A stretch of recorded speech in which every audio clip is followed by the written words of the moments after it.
একটা সময়ে আওয়ামী লীগ ভাবত যে বাংলাদেশটা তাদের নিজস্ব সম্পত্তি, তার বাপদাদার ক্রয়কৃত জমি, এবং সেখানে আমরা যারা জনগণ আছি তারা তাদের দয়ায় থাকতেছি। এবং বিগত 15-16 বছর ফ্যাসিস্ট শেখ হাসিনা যতদিন ক্ষমতায় ছিলেন ততদিন তিনি জমিদের স্টাইলে ছিলেন, আমাদেরকে যেভাবে শাসন করতেন, যেভাবে শোষণ করতেন, সেটা আমাদের বাধ্য হয়ে মেনে নিতে হতো।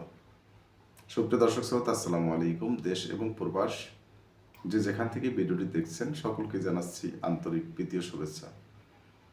আজকে শেখ হাসিনার দিয়ে আলোচনা করলাম, তার মানে শেখ হাসিনাকে নিয়ে কোনো আলোচনা না, মানে শেখ হাসিনার সাথে যাদের মিল আছে, যারা শেখ হাসিনাকে ঘৃণা করত এবং একটা সময় শেখ হাসিনার সাথে রাজনীতিও করেছিলেন বাগে বন্টনে না মিলার কারণে, পরবর্তীতে শেখ হাসিনার বিরুদ্ধে যুদ্ধ ঘোষণা করে শেখ হাসিনাকে পালাতে বাধ্য করেছিলেন। সেই এনসিপির দলের নেতাদেরকে নিয়ে কিছু কথা বলবো।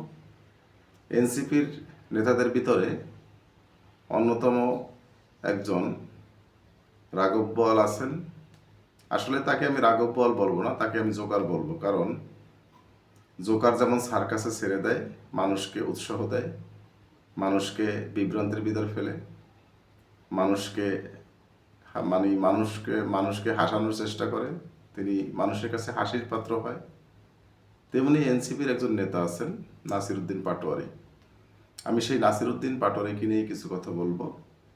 তাই সকলকেই বলবো, আপনারা যারা আমার চ্যানেলে নতুন যুক্ত হয়েছেন অবশ্যই চ্যানেলটি সাবস্ক্রাইব করে লাইক কমেন্ট শেয়ার করে দেবেন। এই নাসিরউদ্দিন পাটোয়ারি জুলাই গণঅভ্যুত্থানের সম্মুখ সারির যোদ্ধা ছিলেন। এটাতে আসলে কোনো বিন্দুমাত্র সন্দেহ নেই, কারণ তাদের অবদান আছে এবং তারা জীবন বাজি রেখে দ্বিতীয় স্বাধীনতা আমাদেরকে এনে দিয়েছিলেন। তারা যদি সম্মুখভাগে না থেকে বাংলাদেশকে শেখ হাসিনাকে পতন না ঘটাতেন তাহলে নতুন বাংলাদেশ আমরা পেতাম না, এটা একদম সত্য কথা। কিন্তু শেখ হাসিনা যেমন তার বাবার স্বাধীনতা বিক্রি করে মুক্তিযোদ্ধার চেতনা ব্যবসায়ী হয়েছেন, তেমনি এই এনসিপির যারা নেতৃবৃন্দ আছেন তারাও চাচ্ছেন যে দ্বিতীয় স্বাধীনতার পিছনে তাদের অবদান আছে। এখন তারা যেটা বলবে মানুষ সেটাই শুনবে এবং তারা যেভাবে চালাবে সেভাবেই চলবে, এইটা আসলে ধরে নিয়েছিলেন। যাই হোক দর্শক শ্রোতা, আমার মূল কথার যেটা সারমর্ম সেটা হচ্ছে, নাসিরউদ্দিন পাটোয়ারি আমরা শুরু থেকে দেখে আসছি বিভিন্ন রাজনৈতিক ব্যক্তিবর্গকে নিয়ে তিনি বিভিন্ন সময়ে উদ্ভট কিছু কথা বলেছেন, অনেক সত্য বলেছেন, আবার অনেক মিথ্যা বলেছেন। এজন্য তাকে কেউ বাহাবা দিয়েছেন, আবার কেউ তার বিরোধিতা করেছেন। কারণ তিনি এমন এমন কিছু কথা বলেছেন যেটা যে কোনো ব্যক্তির আত্মসম্মানে বাধে, এবং তিনি কোনো কিছুর পরোয়া না করে তিনি কিন্তু এটা বলেই গেছেন নির্দ্বিধায়। কারণ তিনি ভেবেছিলেন বা তার দল এনসিপি ভেবেছিলেন যে আমরা এখন ইউনূস সরকারের আন্ডারে আছি, ইউনূস সাহেবের নেতৃত্বাধীন আছি এবং ইউনূস সাহেবকে আমরা এই ক্ষমতায় বসিয়েছি, অতএব আমরা যার ব্যাপারে যা কিছুই বলি না কেন আমাদের কেউ কিছু করতে পারবে না। যখন নির্বাচিত সরকার আসবে তখন যে কোনো একটি দলের সাথে আমরা জোটবদ্ধ হয়ে তাদের সাথে আমরা লিয়াজো মেনটেন করে চলবো, সেক্ষেত্রে আর সমস্যা নেই। এটার দুইটা কারণ আছে। একটি কারণ হচ্ছে, যদি আপনি দেখেন একটা কথাই আছে না বাংলার, সহজ বাংলায়, গ্রামের প্রচলিত একটি রীতি আছে, একটি কথা আছে, সেটা হচ্ছে শক্তের বক্ত নরমের জম।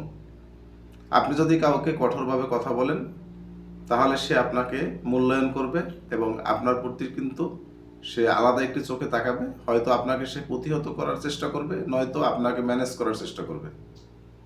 এখন আমরা বিভিন্ন সময় দেখেছি এই এনসিপির বিভিন্ন নেতৃবৃন্দ, বিশেষ করে নাসিরউদ্দিন পাটোয়ারি বিএনপিকে নিয়ে নানান সময়ে নানান ন্যারেটিভ তৈরি করতেন এবং বিএনপির বিভিন্ন নেতৃবৃন্দকে নিয়ে ন্যারেটিভ তৈরি করতেন। বিএনপির বিভিন্ন নেতৃবৃন্দকে চাঁদাবাজ আখ্যা দিতেন, খুনি আখ্যা দিতেন এবং বিএনপিকে তারা গণাই ধরে না, এরকম একটা অবস্থান তাদের ছিল, এরকম একটা কার্যকলাপ আমরা দেখতে পেরেছি। এর উদ্দেশ্য হচ্ছে তারা বিএনপির কাছ থেকে দর হাঁকানোর জন্য এটা করেছিলেন। ঠিক তাদের যে অঙ্ক সেটা মোটামুটি মিলে গেছে।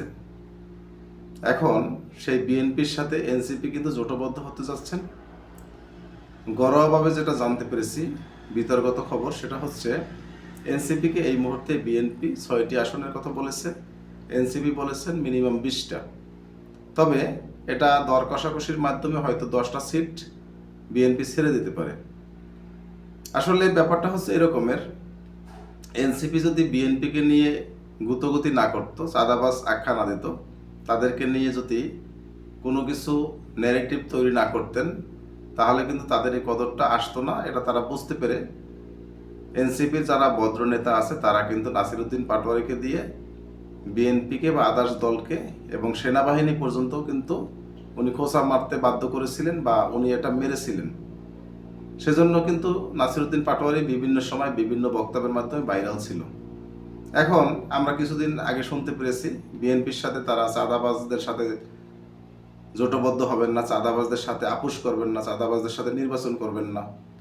এখন লজ্জা শরমের মাথা খেয়ে সেই বিএনপির চাঁদাবাজদের সাথেই কিন্তু তারা আপোষ করছেন এবং তাদের সাথে জোটবদ্ধ হচ্ছেন।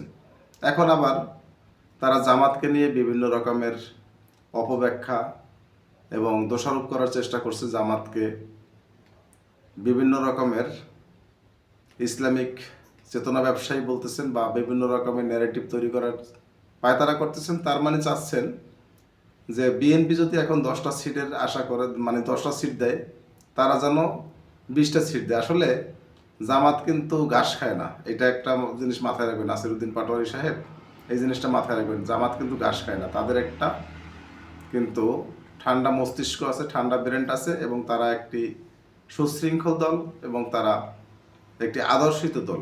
যদিও আমি জামাত ইসলামের কর্মী বা সমর্থক কিছুই না, আমি মুসলিম হিসাবে তাদের সকল আলোচনা বক্তব্য যাই বলেন না কেন, আমি যেটা বিশ্লেষণ করতে পেরেছি তাতে বুঝতে পেরেছি যে তারা হুজুগের বাঙালি না, তারা যে কোনো কিছুতে কান দিয়ে যে কোনো কিছু করে ফেলবেন এরকমের কিন্তু জামাত না। তারা একটি নীতিতে চলে, আদর্শগত তাদের একটা দিক আছে।